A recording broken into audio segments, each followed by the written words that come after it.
Welcome students, हम बात करेंगे प्रॉब्लम की जो कि रिलेटेड है inverse, cotangent, secant and cosecant function से। इससे पिछले लेक्चर में मैंने आपको इनवर्स से रिलेटेड कुछ प्रॉब्लम्स जो है वो सॉल्व करके समझाए थे। अब इसमें देखें जरा आप, इसमें लिखा हुआ एवेल्युएट, मतलब हमें वैल्यू बतानी होगी किसकी जी, आर्क सीकेंट 2 की। मतलब आर्क सीकेंट 2 का मतलब होता है कि सीकेंट का इनवर्स फंक्शन। अब यहाँ पर याद रहे कि ये जो हमारा सीकेंट फंक्शन है ये एक प्रिंसिपल सीकेंट फंक्शन जिसकी डोमेन को हम रिस्ट्रिक्ट करते हैं, जबकि ये जो सीकेंट फंक्शन है ये एक जनरल सीकेंट फंक्शन है, ठीक है, जिसका के इनवर्स एग्जिस्ट नहीं करता, ठीक है, मतलब इसका इनवर्स एक फंक्शन नहीं है, ठीक है। जबकि यहाँ पर अगर आप देखें तो इसका इनवर्स जो है वो एक फंक्शन है। अब इस बात को मैं कैसे एक्सप्लेन कर सकता हूँ, ये देखें आप कि ये जो कर्व बना हुआ है ये बेसिकली सीकेंट फंक्शन का है, एक जनरल सीकेंट फंक्शन का, ठीक है जी। अब इसमें अगर मैं हॉरिजॉन्टल लाइन टेस्ट करूं, जैसे फर्ज करें मैं ये एक हॉरिजॉन्टल लाइन ड्रॉ करता हूं, तो आप देखें कि ये इस कर्व को दो पॉइंट्स पे इंटरसेक्ट कर रही है, एक इस पॉइंट पे और एक इस पॉइंट पे। तो इसलिए इस फंक्शन का जो कि सीकेंट फंक्शन एक जनरल फंक्शन है जिसकी के डोमेन तो हम बता रहे होते हैं कि हमारे पास हैं वैल्यूज, लेकिन अब इसकी डोमेन जो हमारे पास जब इनवर्स की हम बात करेंगे तो हमें रिस्ट्रिक्ट करनी होंगी, ठीक है।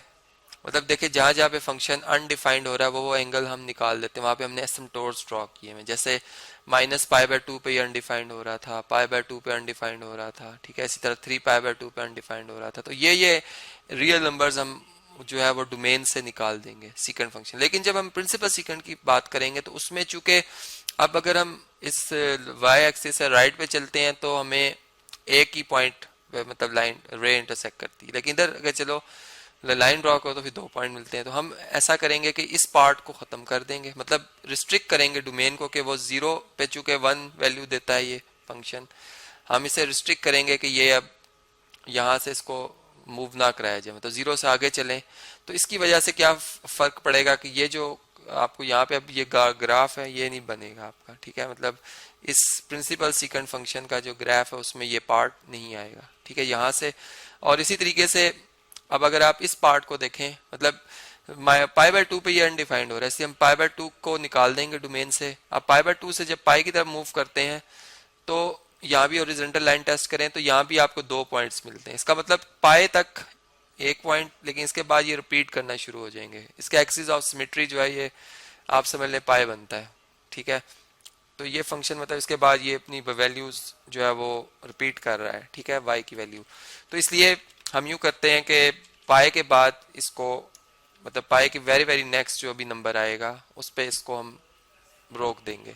तो यहाँ से इस तरह से ये फिर ग्राफ नहीं बनेगा, ठीक है। तो ये ग्राफ जो अब आपको बना हुआ नजर आ रहा है ये प्रिंसिपल सीकेंट फंक्शन का है, जिसमें कि ये पार्ट मैंने रिमूव कर दिया है, ठीक है जी। बात क्लियर होगी आपको। बल्कि इस लाइन को अगर मैं वहां से यहाँ पे ले आऊं तो ये कुछ हमें आइडिया दे देगा कि पाई पे मैंने इस तरह से लाइन अपने रेफरेंस के लिए लगा दी है, ठीक है।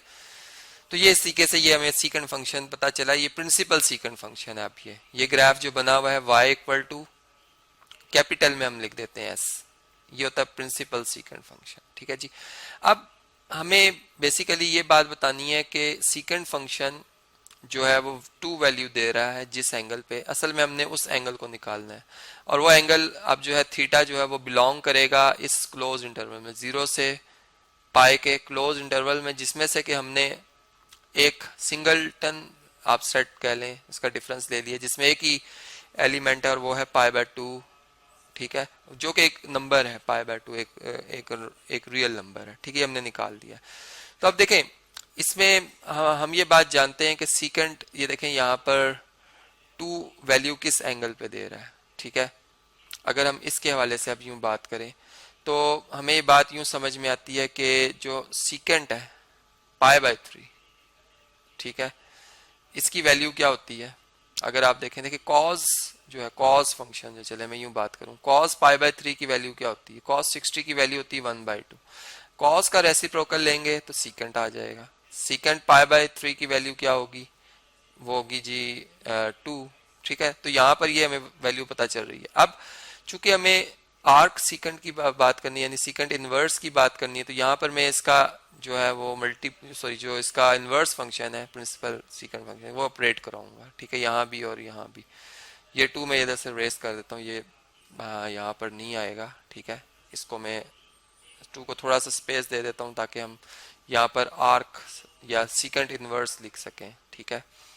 यहाँ पे आ जाएगा सीकेंट इनवर्स ऑफ 2। तो ये देखें सीकेंट इनवर्स को कैंसिल कर देगा और हमारे पास जो सीकेंट इनवर्स ऑफ 2 है इसका जवाब जो है वो क्या मिल जाएगा, हमें π/3 मिल जाएगा, ठीक है जी, π/3 मिल जाएगा। तो ये बात आपको क्लियर होगी कि ये हमारे पास जो जवाब है π/3, जो कि अगर आप देखें तो वाकई इस इंटरवल में बिलोंग करता है जिसमें 0 से पाई एंगल है, और हमने कहा था कि हम इसमें से ये एंगल जो π/2 है वो निकाल देंगे चूंकि इस पे फंक्शन डिफाइंड हो रहा है, ठीक है। तो क्लियर होगी बात। अब जो ये दूसरा पार्ट है, अगर इसके हवाले से बात की जाए, जनरल चूंकि एक जनरल एक एंगल है, सॉरी ये फंक्शन है सीकेंट, जो कि इसका इन्वर्स जो है एक रिलेशन होगा, ये फंक्शन नहीं है, ये बात मैं आपको ऑलरेडी बता चुका हूँ, ठीक है। तो इसलिए हम यहाँ पर एक छोटी सी स्टेटमेंट जो है वो इस तरह से लिख देंगे कि जो हमारे पास ये जो है फंक्शन, ये जो मेरे रिलेशन नजर आ रहा है, इसको हम इसके बारे में मतलब एक छोटा सा एक नोट लिखेंगे, दिस इज एन,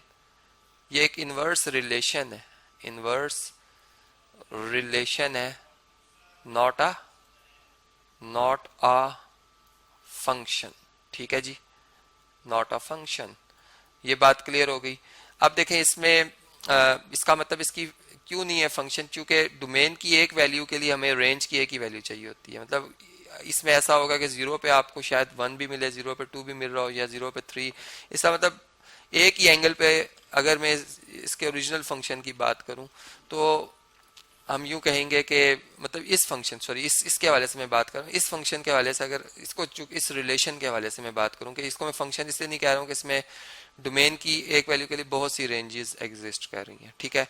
तो देखें अब हम यूं देखते हैं कि सीकेंट जो है वो -2 किस एंगल पे वैल्यू देता है, ठीक है, -2 किस एंगल पे वैल्यू देता है। इसके लिए इस सवाल के जवाब के लिए मैं कॉस की वैल्यू देखता हूँ कि कॉस -1/2 किस एंगल पे वैल्यू दे रहा होता है। देखें कॉस की वैल्यू -1/2 एक आती है 2π/3 पे, ठीक है, 2π/3 पे, और एक वैल्यू आती है मतलब सेकंड क्वाड्रेंट में, ये कौन सा क्वाड्रेंट बनता है, सेकंड, चूंकि सेकंड में कॉस नेगेटिव होता है, और एक थर्ड क्वाड्रेंट।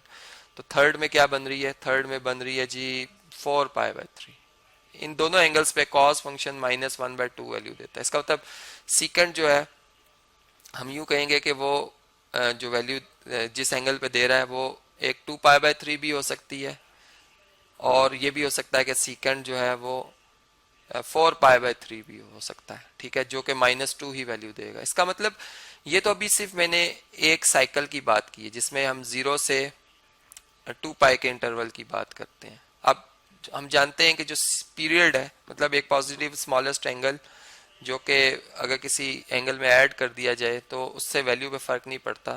तो सीकेंट जो फंक्शन है वो क्या है, इसका पीरियड वो तो 2π है हर साइकिल के बाद। तो इसका मतलब कि मैं यूं कह सकता हूँ इन जनरल के उसमें मैं फिर चूंकि इसमें रेवोल्यूशन जो है वो साइक्लिक भी, मतलब ये एंटी क्लॉकवाइज भी रोटेट कर सकता है, क्लॉकवाइज भी, तो इन्फिनाइट मैनी एंगल्स मिलेंगे हमें, ठीक है। तो इसमें जो θ1 एंगल आएगा, मतलब मैं यूं बात करूंगा कि सीकेंट इनवर्स ऑफ जो -2 है, ठीक है, इसका हमसे सवाल पूछा गया जो कि एंगल है, इसके दो जवाब आ रहे हैं। मतलब पहले हम साइकिल की बात कर रहे हैं और सीकेंट इनवर्स ऑफ -2 इसका एक जवाब θ2 है। अब वो दो जो एंगल है वो भी ऑलरेडी मैं आपको बता चुका हूँ कि θ1 जो है वो हो सकता है कितना 2π/3, ठीक है, और θ2 जो है वो कितना हो सकता है, वो 4π/3 हो सकता है। जो किस तरह आता है, देखें सेकंड क्वाड्रेंट का असूल ये है कि आप फर्स्ट क्वाड्रेंट से अगर इसको देख रहे हैं तो पाई में से आप फर्स्ट क्वाड्रेंट में जो एंगल बन रहा होता है उस वैल्यू का उसको माइनस करते हैं, ठीक है। तो फर्स्ट क्वाड्रेंट में π/3 पे सीकेंट की वैल्यू आती है 2, तो हम पाई में से π/3 माइनस कर देंगे, और थर्ड क्वाड्रेंट के लिए पाई में यही एंगल π/3 हम ऐड कर देंगे, तो यही आंसर आपका आएगा, ठीक है। अब इसमें ये बात तो हमें क्लियर होगी। अब इसमें हम जो रेवोल्यूशंस हैं वो ऐड कर लेंगे एक जनरल सोल्यूशन के लिए, ठीक है। तो इधर हम प्लस कर देंगे 2nπ, n मींस n जो है इधर यहाँ हमारे पास वो इंटीजर है जो कि रोटेशन को रिप्रेजेंट कर रहा है कि ये क्लॉकवाइज भी रोटेट कर सकता है और एंटी क्लॉकवाइज भी रोटेट कर सकता है। ठीक है जी, तो ये हमारा जवाब इसमें आ जाएगा।